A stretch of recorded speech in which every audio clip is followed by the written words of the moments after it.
Bruxo de grande poder e maldade, Cipriano fez escola. A ele sucederam-se admiráveis mestres da magia. Mas quem foi esse enigmático e temido personagem da história humana? Exatamente sobre isso que vamos falar no vídeo de hoje. Eu me chamo Yuri Ciganinho e você é muito bem-vindo ao nosso canal Fisiolofia.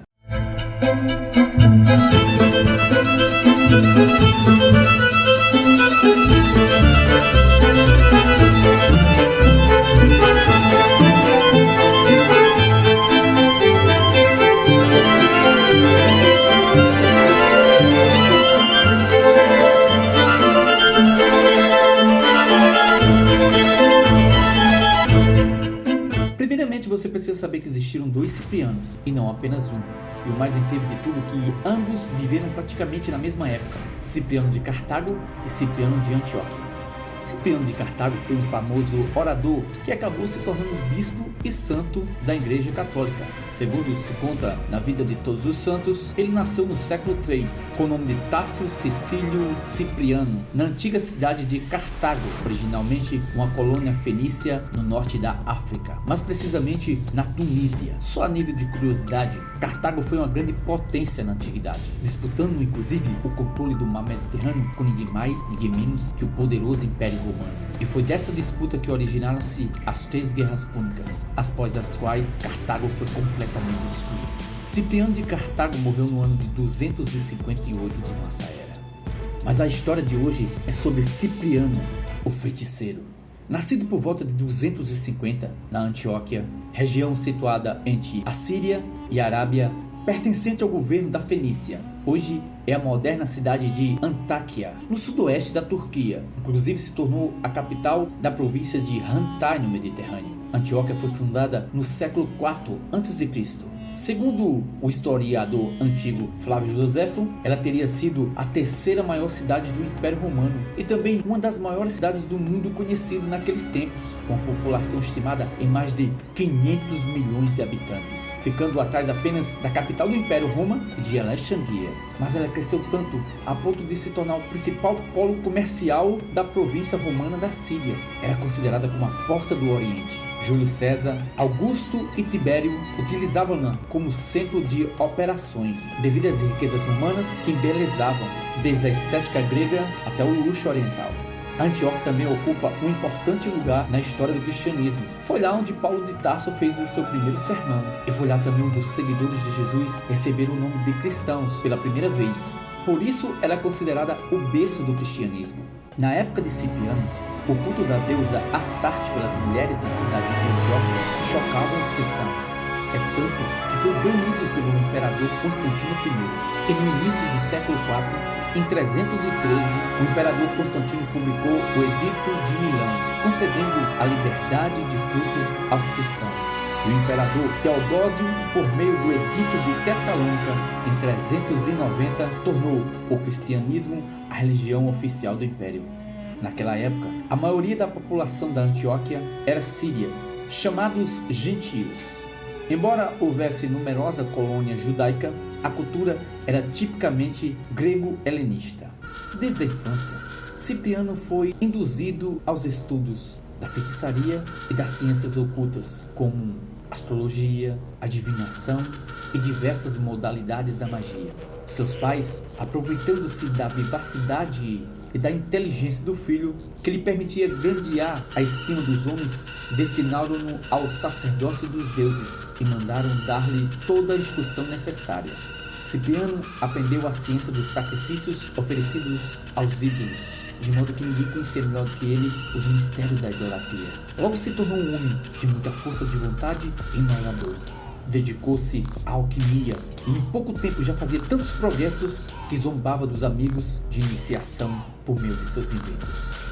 Aos 30 anos de idade, Cipriano foi estudar na Babilônia para aprender astrologia e numerologia, os mistérios e segredos dos caldeus. Além de pegar naqueles estudos o tempo que poderia aproveitar no conhecimento de outras verdades, Cipriano aumentou sua malícia e iniquidade, quando se entregou inteiramente ao estudo da magia, a fim de conseguir, por meio dessa arte, estreitas relações com os demônios, levando ao mesmo tempo uma vida desregrada, libertina, escandalosa e impura. Para poder descobrir e aperfeiçoar-se na ciência da magia, ele travou estreitas relações com feiticeiros e bruxas, entre elas a bruxa de Évora, a mais temida daqueles tempos. Cipriano, na sua sala de estudos, tinha tudo que fosse agradável e triste, tais como sapos, gatos, esqueletos, cadáveres, frutas, folhas e flores. Tinha também caldeiras, fogões e destiladores, todos industrializados e inventados por ele mesmo. Cipriano tomava apontamento de tudo para não se esquecer das descobertas que seu gênio fecundamente gerava, de modo que, cobrindo as paredes e todos os cômodos, toda sua casa estava cheia de rabiscos incompreensíveis. Cipriano tinha um grande amigo que foi iniciado nos estudos da arte da magia junto com ele, chamado Eusébio, que censurava sempre a vida má e desregrada que Cipriano estava começando a trilhar, procurando tirá-lo do profundo abismo em que ele estava se precipitando. Este não somente desprezava as exortações e censuras do antigo colega, como se utilizava da sua infernal inteligência para ridicularizar os sagrados mistérios e os virtuosos professores da lei cristã, por ódio a qual chegou a unir-se aos bárbaros perseguidores para forçar os cristãos a renunciar à sua fé. Em Antioquia vivia uma jovem de nome Justina, tão rica quanto formosa, a quem os pais Edésio e Cledônia educaram com desvelo nas superstições pagãs.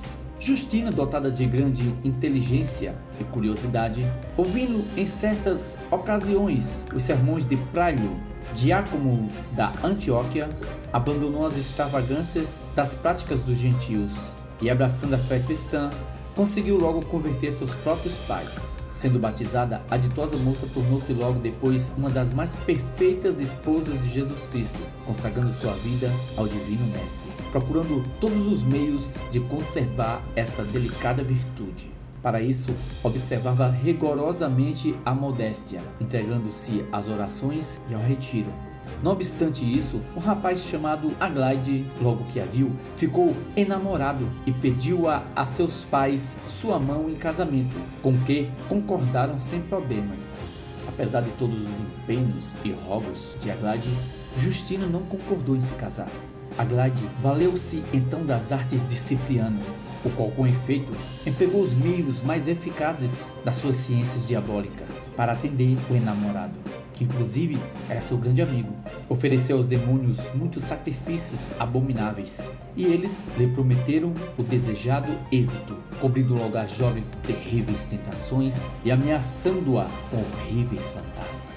Justina, porém, fortalecida pela graça de Deus, saiu vitoriosa de todas as tentações. Indignado, Cipriano, por não vencer a moça, rebelou-se contra o demônio que estava presente e disse: "Pérfido, já estou vendo a tua fraqueza, pois não pode vencer uma delicada donzela, tu que tanto te gabas do teu poder e de fazer prodigiosas maravilhas. Diz-me logo o motivo dessa mudança e com que arma se defende ela para inutilizar os teus esforços." O demônio não teve outra saída.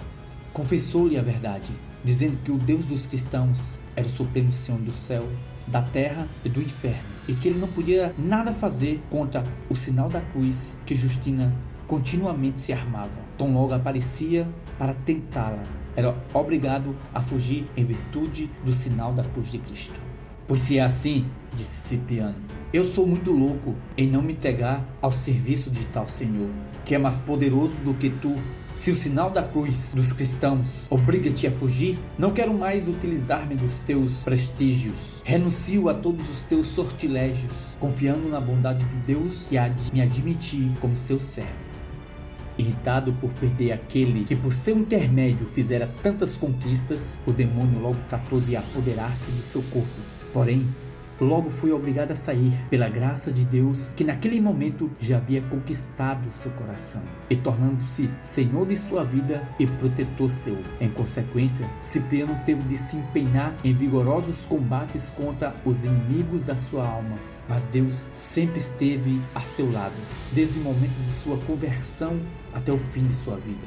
Para esse resultado, muito ocorreu o seu amigo Eusébio, a quem Cipriano foi logo procurar e disse chorando: meu grande amigo, chegou para mim o feliz tempo de reconhecer os meus erros e espero que o teu Deus, que desde já confesso ser o único e verdadeiro, me admita entre os seus mais íntimos servos, para maior triunfo de sua benigna misericórdia. Eusébio ficou muito satisfeito por essa prodigiosa mudança. Abraçou afetuosamente o amigo, deu-lhe muitos parabéns pela sua heróica resolução, animando-o a confiar sempre na infalível verdade de Deus, que jamais desampara aos que sinceramente o procuram. Assim, fortificado, Cipriano pôde resistir com fervor a todas as tentações do diabo. Para isso, ele fazia sem cessar o sinal da cruz, tendo sempre nos lábios e no coração o sagrado nome de Jesus. Vendo o demônio, todos os seus artifícios frustrados, esforçaram-se ao levar Cipriano ao desespero, falando: o Deus dos cristãos é realmente o único e verdadeiro Deus. Sem dúvidas, mas ele é um Deus de pureza, um Deus que pune com severidade extrema aos menores crimes. A maior prova somos nós mesmos, os demônios, que por um só pecado fomos condenados a um castigo extremo. Sendo assim, como haveria de ter perdão para ti, pela gravidade de tuas culpas, já tens um lugar preparado no mais profundo dos infernos. Portanto, não tendo misericórdia para esperar, cuida somente de divertir-se, satisfazendo a rédea solta todas as paixões de sua vida. Na verdade, essa tentação pôs em grande perigo a salvação de Cipriano. O amigo Eusébio, sabedor da crise que o perturbava, tratou de animá-lo, dizendo: Deus recebe generosamente e perdoa com benevolência todos os pecadores arrependidos, por maiores que sejam seus pecados. Depois, o mesmo Eusébio levou-o à Assembleia dos Fiéis, onde se admitiam as pessoas que desejavam instruir-se nos mistérios da fé cristã. No livro Confissões, afirma o próprio Cipriano que, à vista do respeito e piedade de que estavam apresentados os fiéis, adorando o verdadeiro Deus, tocou-lhes grandemente o coração. Disse: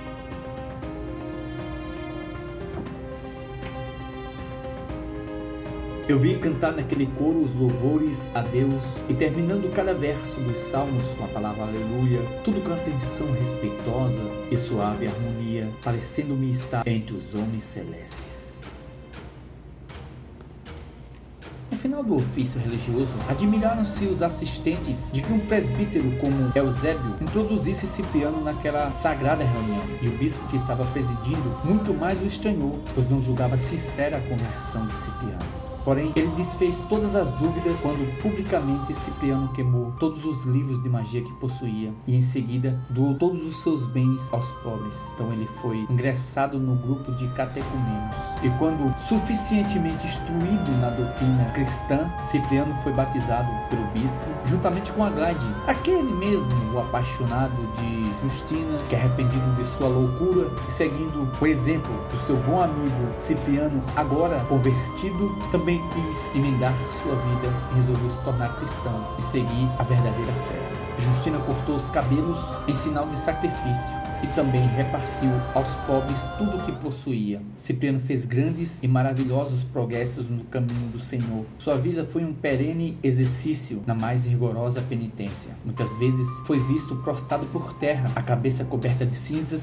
rogando aos fiéis que implorasse para ele a divina misericórdia. E para mais se humilhar e erradicar sua antiga soberba, obteve depois de muitos rogos que lhe desse um emprego de varredor do templo. Cipriano morava em companhia do presbítero Eusébio, a quem venerava como fora seu pai espiritual. O divino Senhor, em reconhecimento do bom proceder e humildade, concedeu-lhe a graça de fazer milagres. Sua eloquência concorreu para a conversão à fé de muitos idólatras. Servindo-se do seu famoso escrito Confissões, no qual fez público seus crimes e excessos, animava a confiança não somente os fiéis, como também os pecadores gentios. Por isso, a fama das conquistas que Cipriano fazia para o reino de Deus e seu zelo chegaram aos ouvidos do imperador. Diocleciano, que se achava em Nicomédia, informado dos milagres de Cipriano e da santidade de Justina, deu ordem ao juiz Eutônio, governador da Fenícia, para que prendesse ambos. Conduzidos à presença do juiz, Cipriano e Justina responderam e confessaram com tanta eloquência e fé em Jesus Cristo que pouco faltou para converter aquelas autoridades. Entretanto, para que não supusessem que eles favoreciam os cristãos, o juiz mandou açoitar Justina com 2 cordas e rasgar com grampos de ferro as carnes de Cipriano. Esse cruel suplício causou horror aos presentes.